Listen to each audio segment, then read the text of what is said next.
ऐसे नौजवान हमें दिखते हैं जो तंबाकू खाते थे, जो बीड़ी पीते थे, जो सिगारेट पीते थे, जो शराब पीते हैं, जो गुटखा खाते हैं।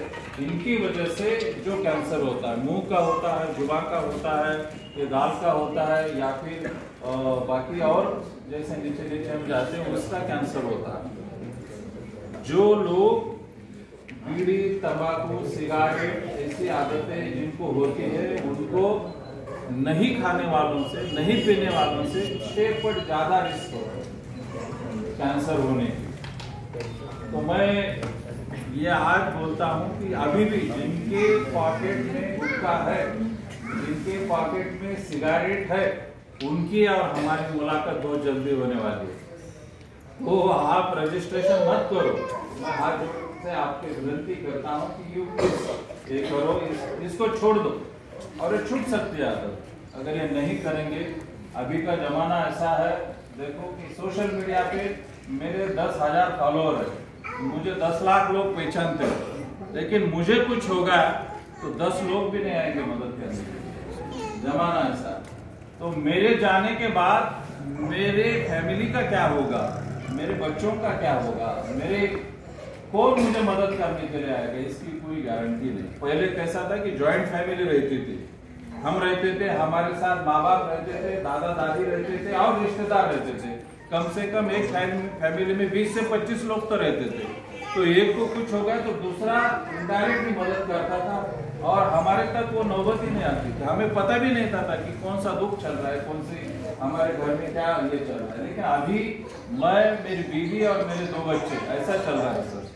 और अगर ऐसा होता है तो कोई मदद करने के लिए आएंगे नहीं। तो मैं आपसे हाथ जोड़ के विनती करता हूँ, आपके घर में आपका बेटा, आपका शौहर, या मेरे घर में मेरी माँ, या मेरे कोई नजदीकी बहन, अगर इस तरह से कोई तंबाकू खाता है, गुटखा खाता है, कोई शराब पी रहे, तो उनको समझाओ, उनको कि भाई ये छोड़ दो। अगर वो नहीं मानते तो कैंसर हॉस्पिटल में हमारे पास चाय पीने के लिए लेके आओ, ठीक है ना। मेरे साथ आओ, उनको मैं घुमाऊंगा और मुझे गारंटी है साहब कि वो जब पेशेंट को देखेंगे उसी दिन वो तंबाकू छोड़ देंगे, उसी दिन वो सिगारेट छोड़ देंगे। क्यों? क्योंकि बाद में इतनी तकलीफ होती है वो लोगों को, वो उसमें कीड़े पड़ते हैं। लोग तो हमारे पास ऐसे होते हैं कि सर पेशंटला घेऊन येतात, ऍडमिट करतात, आळ्या पडत आणतात आणि ऍडमिशन झाल्यावर मोबाईल ऑफ करतात, कोणीच येत नाही, रिश्तेदार कोई नहीं आते। वो बोलते तुम्हारा तुम देख लो, क्या करना है करो। बहुत से बार तो कारपोरेशन को हमको ये करना पड़ता है, पुलिस को, कि भाई इनका कुछ तो करो, इनको लेके जाओ या इनको कुछ लास्ट पे ये करो। तो ऐसे न होता है। दूसरी एक इम्पोर्टेंट बात है, अभी आप यहाँ पे मेरे माता बहन बहुत ज्यादा दिख रहे हैं मुझे। ये 2 प्रकार के जो कैंसर है वो बहुत कॉमन है। एक तो ब्रेस्ट कैंसर, छाती का कैंसर, और दूसरा जो बच्चे दानी है, सर्विक्स कैंसर जो है वो बहुत कॉमन है। हमारे देहात में जो भी माँ बहनें रहते हैं उनमें ये जो बच्चेदानी का कैंसर ये बहुत कॉमन है, और शहरों में जो हमारी माँ बहनें उनमें ब्रेस्ट कैंसर बहुत कॉमन है। तो मुझे ऐसा लगता है कि इसमें बहुत से फैक्टर्स है। क्यों होता है ये? अभी हमारा लाइफस्टाइल चेंज होगा, वजन बढ़ रहा है, खाने में अलग अलग हम फास्ट फूड खा रहे, बहुत मसाले का, बहुत चमकदार, जो बहुत एक्सेस होता है वो हम खा रहे। कुछ कैंसर ऐसे कि जो फैमिली में ट्रेंड आता है वो सिर्फ 5 to 10% है ब्रेस्ट कैंसर में, लेकिन ऑलमोस्ट कुछ इन्वायरमेंटल फैक्टर्स है। पोल्यूशन बहुत हो रहा है, सब्जी भी ले रहे तो उस पर कुछ तो मारे वाला है, फ्रूट्स भी ले रहे तो उसमें इंजेक्शन है, दूध ले रहे तो भैंस को इंजेक्शन अभी देते हैं, फिर ज्यादा दूध ये करते। तो जो दिया है ऊपर वाले ने कुदरती तौर पर, जो हमने अच्छा देना चाहिए, लेना चाहिए, उसमें इंसान खुद के फायदे के लिए बहुत कुछ कर रहा है। मुझे ऐसा लगता है कि ये सब बंद होना चाहिए। और दूसरी बात, कुछ कैंसर के वार्निंग सिग्नल्स है जिसे हम कहते हैं कि डेंजर सिग्नल्स। कैंसर को कैसे पहचाना जाना चाहिए, मैं आपके पास थोड़ी देर से कहता हूँ। जैसे मैं अभी एक आपको उदाहरण के तौर पर बोलता हूँ कि जब हम रोड पे से जाते हैं, रास्ते पे से जाते हैं, तो हमको चौराहे पे सिग्नल दिखता है कि नहीं? सबने देखा है सिग्नल?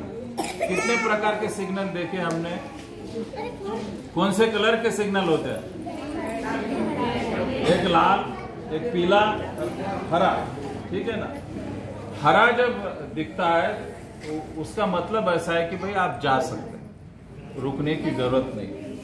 हम सब हरे जोन में है क्योंकि हमको कोई बीमारी नहीं है, रास्ता साफ है। लेकिन उसके बाद एक सिग्नल लगता है, वो रहता है पीला, ठीक है ना। पीला सिग्नल बोले तो सिग्नल दे रहा है कि भाई अभी ध्यान दे दो खुद की तरफ, ब्रेक लगा, क्योंकि अभी आगे चल के रेड सिग्नल लगने वाला है, यानी आपको बीमारी होने के चांसेस है, आपको ये सुधरने का टाइम है। कंट्रोल योरसेल्फ, ठीक है। तो क्या करना है आपको, फिर लाल लगता है, फिर लाल लगने के बाद तो आप जा नहीं सकते। अपने बॉडी में बीमारी होने के पहले अगर हमको कुछ उसका सिग्नल मिलता है तो उसके तरफ हमने ध्यान देना चाहिए। अब कैंसर एक ऐसा डिसीज है ना, ये मिस्ट्री है। इसमें शुरू में कोई तकलीफ नहीं होती, कुछ भी नहीं होता, हम उसके तरफ ध्यान नहीं देते, लेकिन लास्ट में इतनी तकलीफ होती है कि फिर हम देख भी नहीं पाते। तो कहने का मतलब है, मैं कुछ वार्निंग सिग्नल्स ऑफ कैंसर बताता हूँ यहाँ पे, बहुत इंपॉर्टेंट है। अपने शरीर पे अगर कोई गीट आती है, जिसको हम ट्यूमर कहते हैं, सूजन आती है, ठीक है, छाती में हो, पेट में हो या शरीर के किसी भी भाग पे हो, तो वो एक वार्निंग सिग्नल है कि आपको तुरंत डॉक्टर के पास जाना पड़ेगा और वो गेट की जांच करनी पड़ेगी। दूसरी वार्निंग सिग्नल ऐसा है कि आपका जो वजन है वो बेवजह कम हो रहा है, अचानक कम हो रहा है, वो भी एक वार्निंग सिग्नल है, हो सकता है कि कैंसर की वजह से। तीसरी एक वार्निंग सिग्नल ऐसी है कि आपके शरीर पे अगर कोई जख्म हो गई, डॉक्टर के पास जाने के बाद भी, उनकी ट्रीटमेंट लेने के बावजूद भी अगर वो जख्म नहीं भर रहा तो हो सकता है कि वो भी कैंसर हो। तीसरी बात, हमारी जैसे माता बहनें हैं जो मेंस्ट्रुअल साइकिल है, माहवारी में अगर एक्सेसिव ब्लीडिंग हो रही, खून बहुत ज्यादा जा रहा है, या फिर बार बार कभी भी बीच में माहवारी आ रही है और उसमें भी खून बह रहा है, तो हो सकता है कि वो भी एक कैंसर का वार्निंग सिग्नल हो सकता है। हमारे शरीर पे तिल है या मस्सा है, उसकी साइज अगर बढ़ रही है तो हो सकता है वो भी वार्निंग सिग्नल है कैंसर की। हमारा जो आवाज है, हमारा आवाज जो नॉर्मल है उसमें अगर चेंज होगा, वो जाड़ा होगा, हॉर्सनेस ऑफ वॉइस बोलते हैं उसको, अगर हो सकता है वो भी एक वार्निंग सिग्नल है, आपको ध्यान देना पड़ेगा। हमारी जो टॉयलेट को, बाथरूम को, पैखाने को जाने की जो कोई टाइमिंग है, उसमें बार बार उसमें बदल हो रहा है, उसमें चेंज हो रहा है, तो हो सकता है वो भी एक वार्निंग सिग्नल है। और हमारे शरीर में जितने सुराग है उसमें से ब्लीडिंग हो रही है, वो भी एक वार्निंग सिग्नल होता है, आपको जल्दी डॉक्टर के पास जाना पड़ता है। हमारे पास जो पेशेंट आते हैं, चाहे वो छाती का कैंसर हो, चाहे बच्चेदानी का कैंसर हो, चाहे ओरल कैंसर हो, कोई भी कैंसर हो, मैंने हमारे स्टूडेंट को एक रिसर्च का टॉपिक दिया, सर हमने पाया कि 95% पेशेंट एक तो तीसरे या चौथे स्टेज में हमारे पास है, जब टाइम ऑलरेडी बहुत कुछ गए वाला रहता है, और फिर आके बहुत जल्दी वो करते कि फिर जल्दी करो, ये करो। एक तो आते नहीं जल्दी, दूसरा आने के बाद बायोप्सी होती नहीं, बायोप्सी होने के बाद बाकी के इन्वेस्टिगेशन लेने की बजाय दूसरी थेरेपी की ट्रीटमेंट करते, फिर वो बाबा के पास पानी ले, वो फूक के मारता है, फिर उसके पास जाता है, वो कुछ तो भी देता है, इधर उधर 3-4 महीने टाइम पास होता है, और फिर लास्ट में हमारे पास आते, फिर हमें कहते कि हमें करो। तो सिर्फ मैं ये कहना चाहता हूँ कि अगर ये वार्निंग सिग्नल दिखते हैं, आपको लगता है, तो आप तुरंत हमारे पास आइए, और हमारे पास सब फ्री है, हमारे पास योजनाएं है, महात्मा ज्योतिबा फुले जन आरोग्य योजना। जिनके पास पीला राशन कार्ड है, जिनके पास केसरी रंग का राशन कार्ड है, उनको सब फ्री होता है, और जिनके पास व्हाइट कलर का भी है तो उनको सिर्फ 10 से 15 हजार रुपये लगते हैं।